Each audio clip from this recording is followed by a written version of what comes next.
Welcome to another video from Gweilo 60. Today we're at Roberts Park. It's a provincial park in BC on Vancouver Island. We're going to be walking through the bush. Hopefully we don't come across any cougars. You notice it? Look at the weird tree. You see some pretty weird stuff in here. We're going to be walking through I don't know, a second cut forest where it's not old growth. There is some old growth, but not a lot. You can see behind me the blue sea. That's a toilet here in the bush in BC. Even in the bush you can find a place if you gotta go. Ooh, it's just a hole in the ground is what it is. One of the things I've noticed about the parks and the bush in BC, especially Vancouver Island, is they've made paths everywhere so people can get back to nature, I guess. In a place like this, this is prehistoric, I'll tell you that right now. All of these trees are a couple hundred years old, covered with moss. It rains all winter. It's dry in the summertime. When I was younger, I used to live on Vancouver Island when I was younger, and in the fall we'd go out and pick mushrooms, chanterelle mushrooms, by the 5-gallon pailful. That's usually in September, October, when it's getting wet again. You know, it's not soaked like it is in the middle of winter. Yeah, and we used to sell the mushrooms to mushroom buyers on the side of the road. You make $100 a day doing that, and that's back, oh, I don't know, 30 years ago. Yikes. One of the things you have to look out for in the bush here is cougars. Vancouver Island has the biggest concentration of cougars per square kilometer than anywhere else in Canada. So although there's not a lot of problems with them, there can be problems. What is that? That's a tree that fell over, and the roots, Weifang, that came out of the ground when the tree fell over. There you go. The reason why you see so many trees blown over here on Vancouver Island, well, not only the wind, but if you look at the ground here, it's all rock, yeah. So there's very little actual soil above the rock on the ground, and so there's not a lot for the roots to dig into. So when a big wind comes along and a big tree gets caught in the wind, poof, she's over. You see a lot of that on Vancouver Island, especially when you get into the older growth areas. The bigger trees, they fall hard.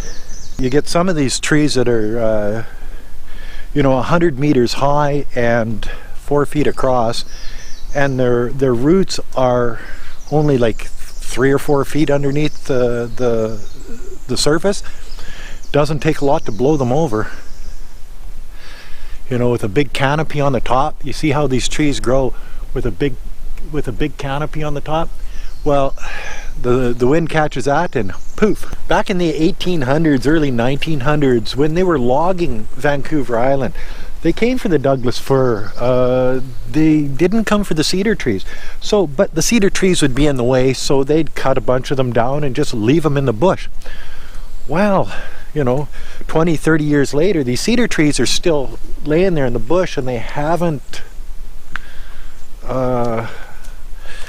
gotten rotten. They haven't, they stayed exactly the same way 20, 30 years later, and people were saying, well, these trees don't rot, even in the rain and stuff. So the forestry guys came back and they started salvaging all of the cedar trees that had been cut down 20, 30, 50, even 60, 70 years before. Go figure. They didn't know a cedar tree will last forever. The wood doesn't rot. Amazing. Oh, and cedar keeps moths away, so inside every cedar chest, and I guess that's probably why they call it cedar chest, is is cedar, and you put your linens and your cotton, your bedding and stuff in there, and the moths won't go in there. One of the things that really attracts people to this part of the world is scenery like this. You know, you got the ferns, you've got the cedar trees, the Douglas fir, you've got the mosses, the beauty of it all, I guess. When we trip out of Nanaimo on our way to Vancouver airport and then off to China, we leave from Cassidy Airport just south of Nanaimo, you know, and we're out in the middle of nowhere here, and we're only maybe 5 miles away from the Cassidy Airport. So everything on Vancouver Island is wilderness. You can see why I say Vancouver Island is exactly the opposite of China by walking through a little park like this in Vancouver Island, south of Nanaimo. There's no people. Man, it's fresh, it's clean. I've been walking now for about, I don't know, 20 minutes. I haven't seen a cigarette butt. I haven't seen a piece of paper garbage. I haven't seen any sign of any human activity except for the path that I'm on. Amazing, eh? Oh, and of course, a little Chinese girl taking pictures of everything.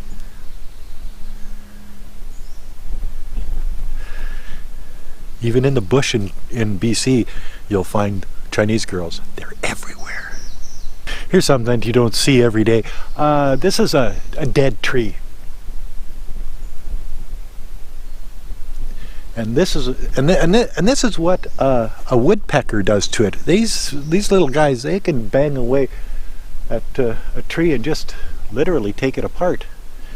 Look, they're looking for bugs in the old dead trees. They're looking for food, and probably at the top of this tree would be a woodpecker nest. This is sort of common in BC. We actually have a woodpecker that had gone through the side of our condo building and made a nest in a corner. And because we're in British Columbia, where everybody hugs trees and takes care of the wildlife, until the babies are gone, we can't take the nest out of the side of the condo.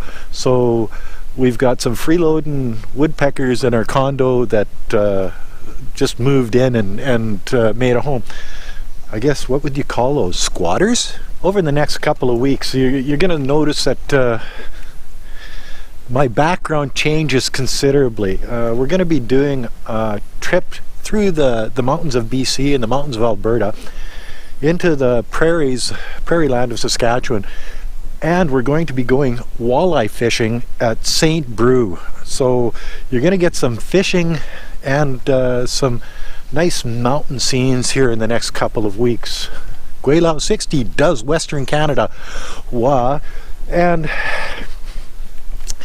Canadians aren't the most intelligent critters, especially the ones from Saskatchewan, because I'm on Vancouver Island, and my brother's place is 1,120 miles away. Not kilometers, miles away. So I'm going to drive 1,120 miles, which is going to take me about 24 hours solid driving, and pick my brother in a boat up in Regina and head another 4 hours north to go walleye fishing for a couple days. So I'll spend literally 6, 7, 8 days in a vehicle to spend a couple days walleye fishing with my brother and my father in Saskatchewan. Intelligent? Nah, probably not. Most expensive fish I'll ever eat will be the walleye this summer. And you know, it could be entertaining because last time we went out, my dad, he's 81 now, he was 80 then, he fell in the lake. My uncle, bless his soul, he passed away here in January from cancer. He had prostate cancer, and but he fell down in the parking lot. My brother has MS, multiple sclerosis, so we've got an 81-year-old guy, or an 80-year-old guy at that time, who fell in the lake. The guy that had terminal cancer, my uncle, fell down in the parking lot. The lady had to come and help pick him up. My brother has MS, and he sort of has a hard time getting in and out of the boat. So yes, it's a gong show, a fishing gong show is what it is. And as we walk out of the bush, this is what we come across: people crabbing on the side of the ocean. So here's one for everybody out there. Oh, just about fell down. We traveled from Nanning, China to Vancouver Island, Nanaimo. We drive out past Cassidy Airport. We walk through the bush for about 20 minutes. We come out on the ocean front here. And what do we find? We find Chinese people crabbing. Yes.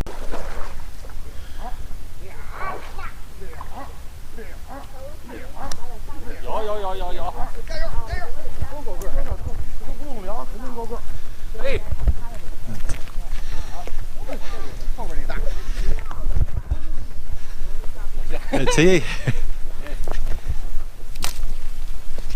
Oh, look at this guy.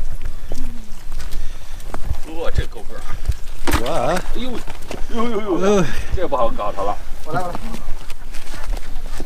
这就不用量。只要公母，这量量吧。哎呦，那个没看公母了。公是吧？公。They don't bite that hard. Oh no, they do. They do. Yeah, they'll take a piece of skin off. 那个大，是吧？够啊！我也 Nice. 看你的了，看你的了，看你的了。There's a fight.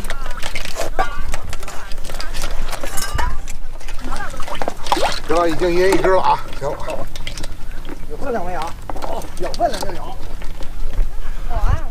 That's crabbing. Oh, look at this guy here. Another one. 哎呦，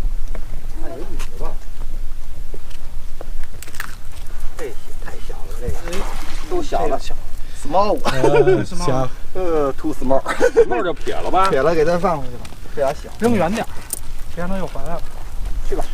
See, and they've got to be a certain size before you can keep them, and they've got to be male, not female.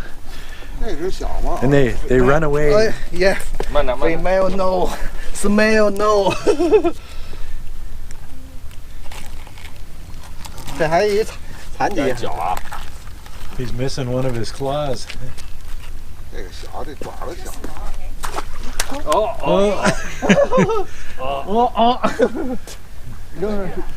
This is a big one. Oh yeah, look at it.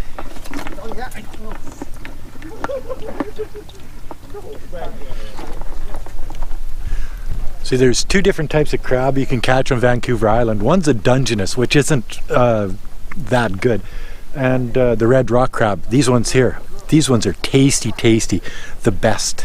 Num num num. And anywhere on the island, you can just throw a crab trap out, catch these puppies, and bon appetit. 不想，够。绝对高了。 It's a female. Oh, it's a male. Good. That's a good one. Yeah. 牡丹。把桶拿来，公的，没问题。 It's that easy. Oh, he won't bite you. Oh, yo. Look at her go.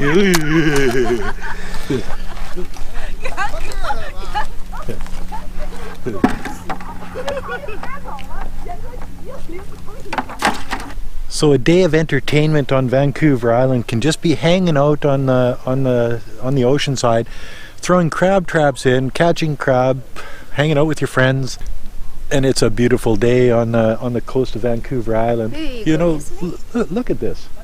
There's no wind. It's about 20 degrees outside, 21, 22 degrees, and it's gorgeous. Oh, and look at this little Chinese girl here. Hi, what's your name?